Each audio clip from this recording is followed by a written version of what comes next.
Il coronavirus viaggia veloce dalla Cina, da dove è partito, ha già fatto 26 morti e oltre 800 contagiati. Oltreoceano viaggia via aereo, il portatore è l'essere umano. L'incubazione è di una quindicina di giorni per poi manifestare i primi sintomi: febbre, tosse secca, mal di gola, molto somiglianti a quelli di un'influenza.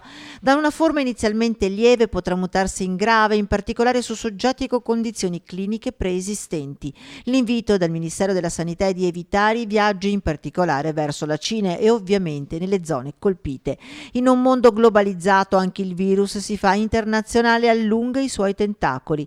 La Regione Veneto dal canto suo ha inviato alle USL le linee guida contenute nel circolare del Ministero della Sanità e tutti i sensori sanitari e di sicurezza aeroportuale sono allertati. Noi siamo assolutamente col sistema allertato, questo è poco ma sicuro, come accade sempre in occasione di epidemie, di pandemie o di zoonosi che possono colpire il nostro paese. Noi abbiamo già un team al lavoro, c'è da dire che la partita del virus è una partita ancora molto, molto da scandagliare e anche per certi aspetti anche ignota, visto e considerato che ancora non si conosce l'eziologia, non si capisce da dove è partito questo virus.